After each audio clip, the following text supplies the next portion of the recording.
नमस्कार, मैं नंदिनी सिंह और आप देख रहे हैं कोहराम लाइव। झारखंड के सीएम चंपई सोरेन ने कहा कि किसानों को सशक्त बनाने के लिए राज्य सरकार प्रतिबद्ध है। किसानों के भले के लिए कई योजनाएं हैं। इन योजनाओं का लाभ अन्नदाताओं को मिले, ये पक्का करना है। किसानों का भला होगा तो ग्रामीण अर्थव्यवस्था को मजबूती मिलेगी। सीएम ने कहा कि किसानों को 2 लाख रुपए तक का लोन माफ करने की योजना है।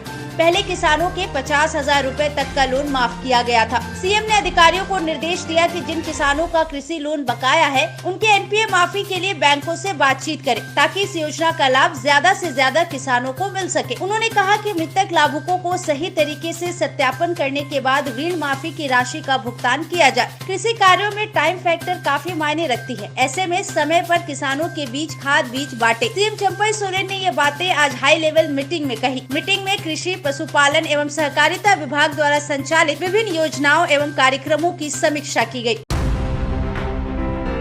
झारखंड के नामी नेतरहाट आवासीय विद्यालय और इंदिरा गांधी बालिका आवासीय विद्यालय हजारीबाग में दाखिला के लिए प्रवेश परीक्षा 6 जुलाई को होगी। विद्यालय में कक्षा 6 के लिए नामांकन लिया जाएगा। झारखंड में केंद्रीय विद्यालय की तर्ज पर खुले नवासी मॉडल स्कूल में नामांकन के लिए प्रवेश परीक्षा 5 जुलाई को होगी।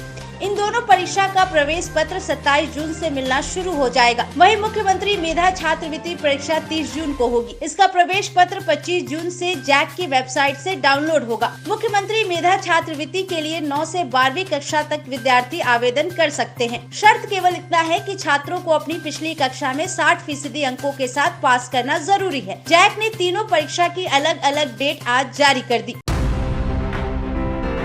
कांग्रेस नेता राहुल गांधी ने यूजीसी नीट यूजी परीक्षा में कथित पेपर लीक को लेकर कहा कि सभी शिक्षण संस्थानों को भाजपा के लोगों ने कैप्चर कर रखा है। जब तक इन्हें मुक्त नहीं कराया जाएगा तब तक ये चलता रहेगा। पीएम मोदी इस लीक को रोक नहीं पाए। एक परीक्षा में गड़बड़ियों के बाद आप रद्द कर चुके हैं। पता नहीं दूसरों को रद्द किया जाएगा या नहीं, लेकिन कोई न कोई तो इसके लिए जिम्मेदार है। इसके लिए किसी न किसी को तो पकड़ा जाना चाहिए। राहुल गांधी ने प्रेस कॉन्फ्रेंस में कहा कि नीट पेपर और यूजीसी नेट के पेपर लीक हुए हैं। कहा जा रहा था कि नरेंद्र मोदी ने यूक्रेन की लड़ाई रोक दी थी। इजराइल और गाजा की लड़ाइयों को भी नरेंद्र मोदी ने रोक दी थी, लेकिन किसी न किसी कारण हिंदुस्तान में जो पेपर लीक हो रहे हैं उन्हें नरेंद्र मोदी नहीं रोक पा रहे हैं या फिर रोकना नहीं चाहते। राहुल गांधी ने कहा कि आगामी संसद सत्र में इस मुद्दे को उठाया जाएगा। दुनिया के सबसे ऊंचे चिनाब रेलवे पुल पर 10 डिब्बों वाली रेलगाड़ी का ट्रायल किया गया। ये पूरी तरह से कामयाब रहा। संगलदान से रियासी तक ट्रेन गई। ट्रेन में परियोजना पर काम करने वाले कर्मचारियों को बिठाया गया था। वहीं रेलवे के अधिकारी भी उसमें मौजूद रहे। ट्रेन के रियासी रेलवे स्टेशन पर पहुंचते ही भारत माता की जय के जय घोष गूंज उठे।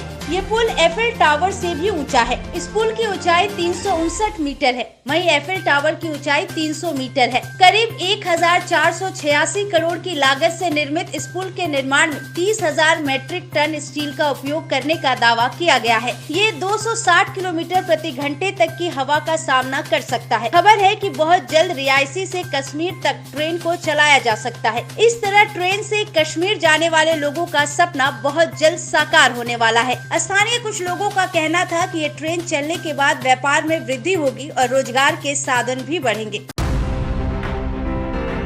राजधानी दिल्ली में भयानक गर्मी से भयावह खबरें सामने आई हैं। गुजरे एक रोज में 142 डेड बॉडी का दाह संस्कार निगम बोध घाट पर किया गया। महामारी कोरोना के बाद मौत का यह आंकड़ा डराने वाला है। दिल्ली निगम बोध घाट पर बीती रात 12 बजे तक सबसे ज्यादा दाह संस्कार हुए। दिल्ली की गर्मी से बहुत बुरा हाल है। आसमान से मानो आग बरस रही है। खबर है कि 1 जून से लेकर अब तक करीब 1101 शव का अंतिम संस्कार किया गया। ये अभी पक्के तौर पर नहीं कहा जा सकता कि सबके सब हीट वेव के शिकार होकर चल बसे। दिल्ली एनसीआर में बीती रात करीब 10 बजे से मौसम अचानक बदल गया। वहीं धूल भरी आंधी के साथ कहीं कहीं हल्की फुल्की बारिश हुई है। मौसम विभाग का दावा है कि इस दौरान 40 से 60 किलोमीटर प्रति घंटे की रफ्तार से हवा चली, जिससे तापमान में कुछ नमी आई है। पहाड़ से लेकर मैदान तक मौसम का मिजाज बदला है। 14 जून को 43, 15 को 53, 16 जून को 70, 17 जून को 54, 18 जून को 97 एवं 19 जून को 142 का दाह संस्कार किया गया।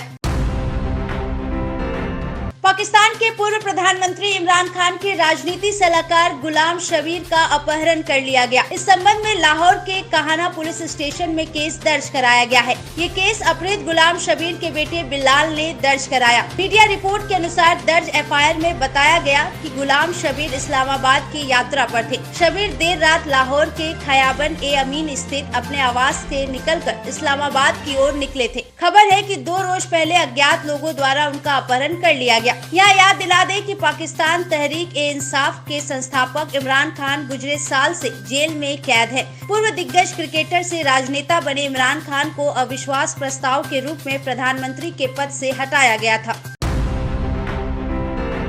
पंजाब नेशनल बैंक ने अपने कस्टमर्स के लिए घोषणा की है। बैंक कुछ अकाउंट को बंद करने वाली है। ऐसे अकाउंट जिसमें कस्टमर ने 3 साल से कोई लेन देन नहीं किया हो, जिसमें 0 बैलेंस है। पीएनबी ने इन बैंक अकाउंट में पैसे रखने या चालू करवाने के लिए 30 जून तक का समय दिया है। इसकी जानकारी पीएनबी ने अपने वेबसाइट और सोशल मीडिया अकाउंट पर दी है। पीएनबी ने एक्स पर लिखा कि कई खातों में पिछले 3 सालों से ग्राहक ने कोई लेन देन नहीं किया है और इनमें कोई बैलेंस नहीं है। ऐसे अकाउंट का दुरुपयोग न हो, ये सुनिश्चित करने के लिए बैंक ने इन्हें बंद करने का फैसला किया है। बैंक ने ये फैसला बीते 1 जून को लिया था। पश्चिम बंगाल में कंचनजंगा एक्सप्रेस हादसे में खुलासा हुआ कि मालगाड़ी के चालक दल और जलपाईगुड़ी डिवीजन के परिचालन विभाग की लापरवाही के चलते ये हादसा हुआ। चालक ने नियमों का पालन नहीं किया और खतरनाक तरीके से ऑटोमेटिक सिग्नल को पार किया। वहीं ट्रेन की स्पीड नियमों से ज्यादा रखी, जिस वजह से दोनों ट्रेनों की टक्कर हुई। गठित 6 सदस्यीय जांच समिति के 5 अधिकारियों का मानना है कि हादसे में मालगाड़ी के ड्राइवर ने सिग्नल और तय स्पीड का उल्लंघन किया। वहीं एक अधिकारी का कहना है कि न्यू जलपाईगुड़ी रेल डिवीजन के परिचालन विभाग की लापरवाही है। वो रानी पात्रा और चतराहाट जंक्शन के रूट को सुरक्षित करने के लिए पर्याप्त कदम नहीं उठा सका। यहाँ याद दिला दें कि हादसे के बाद रेलवे बोर्ड की चेयरपर्सन जया वर्मा सिन्हा ने कहा था कि मालगाड़ी के ड्राइवर ने सिग्नल को अनदेखा किया, जिस वजह से यह हादसा हुआ। मीडिया रिपोर्ट के अनुसार जांच समिति ने अपनी रिपोर्ट सौंप दी है। इस हादसे में 15 लोगों की जान चली गई थी, वहीं कई लोग जख्मी हो गए थे। ऐसे ही झारखंड और देश दुनिया की झटपट खबरों के लिए बने रहिए कोहरामलाइव.com के साथ।